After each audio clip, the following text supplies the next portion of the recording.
沒有什麼芥末味，所以主打這個芥末蛋沙拉，我覺得這個部分有一點點圖文不符，有做到像日本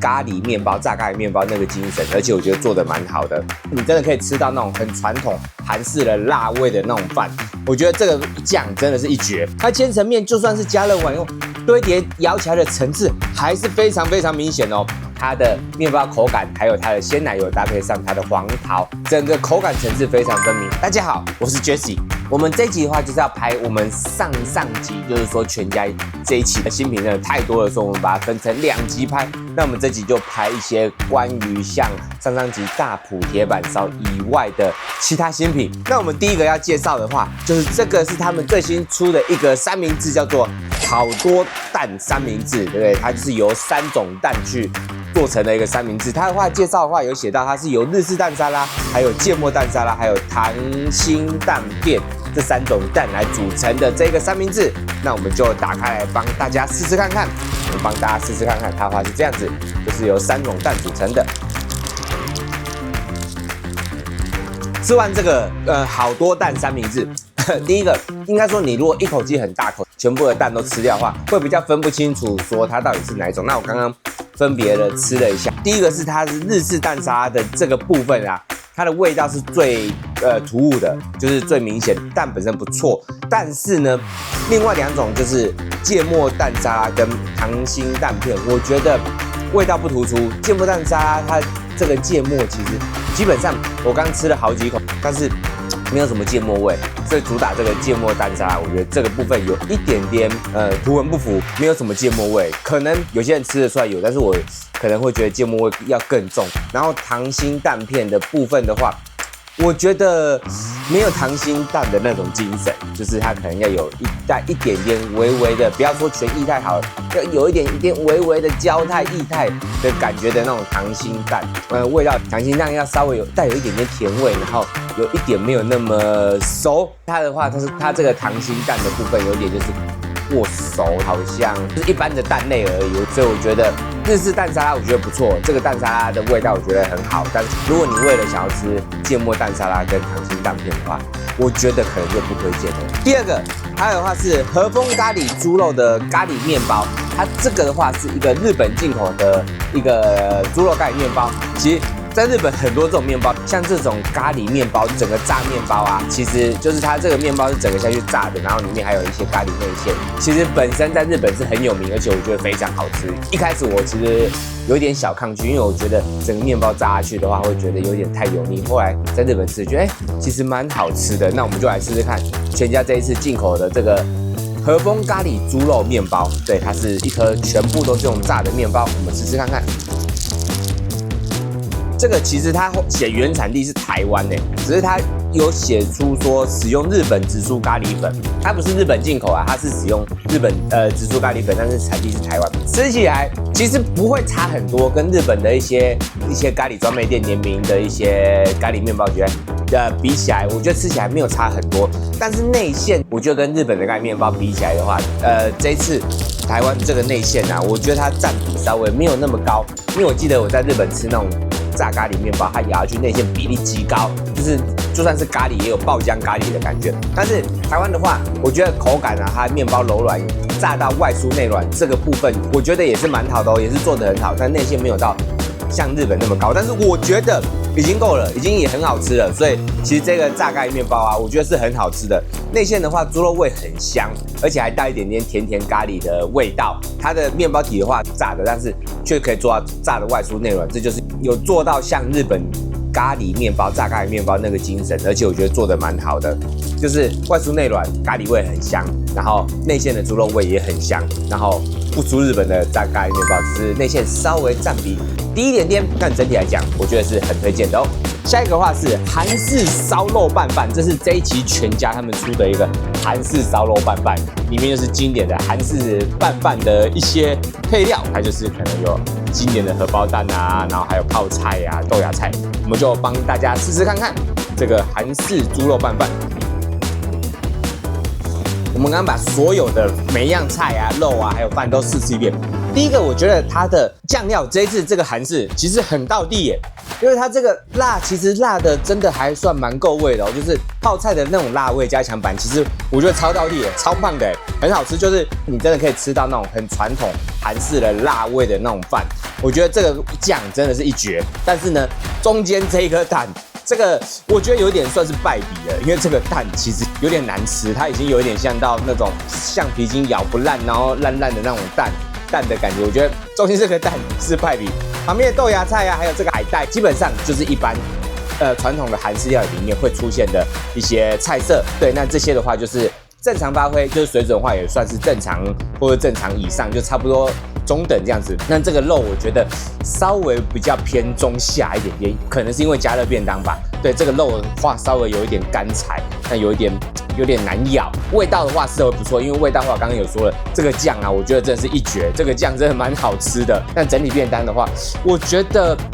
可能因為主菜的評分稍微比較低，我倒覺得沒有很推薦的，因為其實主菜我覺得會占整個便當的評分標準大概占到40% 左右吧。对，所以我覺得沒有預期想的那麼好，所以我覺得就稍微比較不推薦。那下一個的話是這個番茄起司手工千層麵，這個千層麵這個主菜，其實在便利商店的便當也是比較少見的啦。那我們就幫大家試試看這個千層麵，偶爾會看到啊，但是我覺得不算是很常態，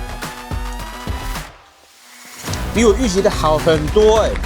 好超多的。我一開始已經預想說啊，這一定是軟軟爛爛的，因為千層麵你經過煮熟以後，然後再微波再加熱那個一層一層的，絕對會融在一起，絕對會蓋起完這樣子，絕對不會有什麼太多表現。就其實不會耶，它千層麵就算是加熱完以後，堆疊咬起來的層次還是非常非常明顯哦。你真的還是可以吃得出這是一個很有層次的千層麵，而且它外面那一層焗烤啊，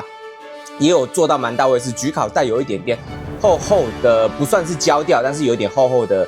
算是烤過的那種硬皮吧。外層有一個層次，內裡的話，經過很多層的堆疊，加上肉醬，還有它有點甜，但是又不會太甜的番茄醬，不會膩，然後番茄味道也不會會有那種酸的感覺，所以整體這個千層麵意外的好吃我覺得我跟我預期的差好多。我一開始預期是這個可能是這一期這個便當評分標準最低的，結果沒想到吃完這個千層麵以後，覺得超級推薦。如果你想要吃一些我覺得還算中高等級的千層麵，你可以到全家去買這個千層麵，我覺得值得推薦哦。接下來我們要繼續開箱這一期全家一系列的一些麵包跟甜點。那這一期的話，其實跟我們上集拍的一些桃子的相關產品其實有一點關聯，所以我們第一個先跟大家介紹一下，這個是白桃紅烏龍滿餡麵包，這個生白桃紅烏龍滿餡麵包。那這個的話又是一個滿餡麵包系列，其實滿餡麵包我們在之前的很多抹茶草莓全部都有介紹過，其實它就是一個標準的保險牌，只要是滿餡麵包系列，我覺得基本上不可能難吃，應該說都很好吃才对。那我們就幫大家試試看看這個白桃紅烏龍滿餡麵包，可以看一下這個我的很切面啊，它其實它裡面的那個白桃紅烏龍這個餡啊很濕潤，而且很多哦。對，那我們就幫大家試試看看。吃完這個白桃紅烏龍滿餡麵包啊，基本上滿餡麵包它的麵包體什麼就不用多做介紹，就是真的非常好吃，柔軟 Q 彈。那至於它這次搭配這個白桃紅烏龍裡面這個餡，第一個我覺得吃不太到烏龍的那種茶味的感覺，因為很多像白桃紅烏龍茶之類的，他們都會有還算是稱不上濃郁，但是會至少帶有一點烏龍茶的茶味。那這個的話，我覺得沒有什麼烏龍味耶。那至於白桃這個甜味，我覺得還算是蠻夠的，對。但是我覺得這一次的滿餡麵包有點過甜因為這個白桃紅烏龍醬啊，它裡面它這次給的非常多，所以咬下去會有一點小爆漿，應該說是也算是蠻爆漿的感覺啦。但是我覺得這一次調的糖度有一點偏高，因為咬下去會有一點甜膩的感覺，會已經到有一點膩的感覺。但是如果喜歡甜的人，可能就會喜歡啦。但是我本身沒有喜歡吃那麼甜的，我覺得這一次的滿餡麵包啊太甜了。如果以所有系列的滿餡麵包來推薦的話，這一次我可能會跳過。我一開始還蠻期待的，因為沒有出過這種白桃紅烏龍滿餡麵包，但是我覺得太過甜了，真的有點過甜，所以大家可以自己斟酌。我的話會跳過。第二個的話是淘氣奶霜蛋糕，那這個的話它打開啊，裡面是這樣子，他說他這個是黃桃的樣子哦，它裡面這個是雙甜黃桃，它裡面有2塊很大塊的這個黃桃，這個很像是生日蛋糕上面那個黃桃哦，帮大家試試看看。吃完這個淘氣奶霜蛋糕，其實這個啊，我覺得比前面的那個滿餡麵包還不錯哎，因為它有真實的這個黃桃，雖然這個黃桃吃起來比較像是罐頭類的那種黃桃，但是也沒辦法，因為畢竟像蛋糕店啊，小時候吃這種蛋糕很喜歡加这種黃桃，基本上應該也都是罐頭類的，就是酸甜，甜味比較重，不會到很酸，微酸而已。那我覺得比較厲害的是，它這一次外面搭配了這個算是戚風蛋糕還是海綿蛋糕，搭配中間這個黃桃，有2種層次的口感咬下去的話，我覺得還是蠻棒的。那裡面的鮮奶油還算是甜度適中，沒有像前面那麼過甜。這個蛋糕的話，雖然它整體體積偏小啊，我覺得 CP 值沒有到很高，但是如果扣除這個 CP 值以外，它的麵包口感還有它的鮮奶油搭配上它的黃桃，整個口感層次非常分明，而且也非常好，味道的話也甜而不膩，所以這個話我覺得還算推薦。再來，這個是這一期的這個甜點的重點，它就是白桃香提塔，給大家看一下，它就是有一個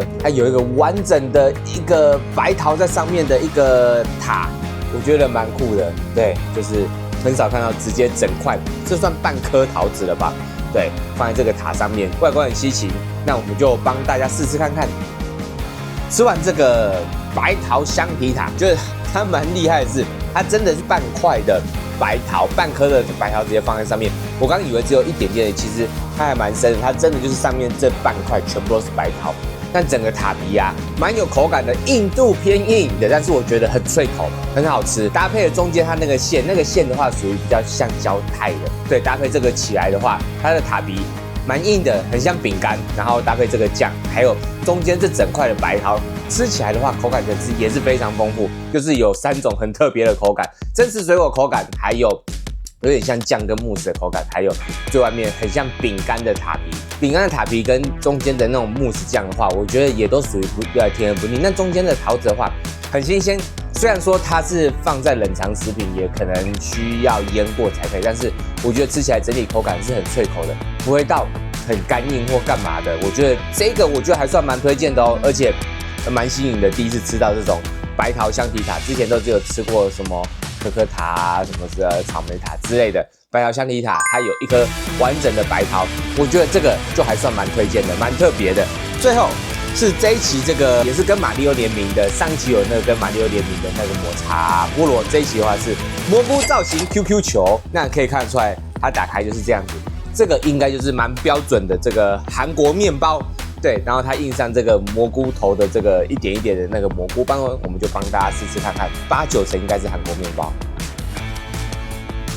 吃完這個蘑菇造型 QQ 球，這個真的就是韓國麵包，而且它不是一般的韓國麵包，它是超級有嚼勁的韓國麵包，很有彈性，非常有彈性，不會到硬，只是說它的彈性跟嚼勁非常強。但整體的味道，我覺得也還不錯，它有帶微微的微甜，整體的話還有很重的這個麵包的香氣，跟馬里奧聯名的這個外包裝跟這個外觀，我覺得也算是蠻特別，算是他們一個小小的一個聯名商品，還不錯，不雷。雖然說看似有一點點普通，但是我覺得還可以。真實的韓國麵包做起来，其實也還算蠻好吃的哦。那我們這期全家的品項大致上就開箱到這邊。那這期桃子系列產品算是比較在過去全家裡面比較少見的一個主題，所以大家如果有興趣，就可以到各大全家便利商店去買。那我們這期就到這邊了，謝謝大家。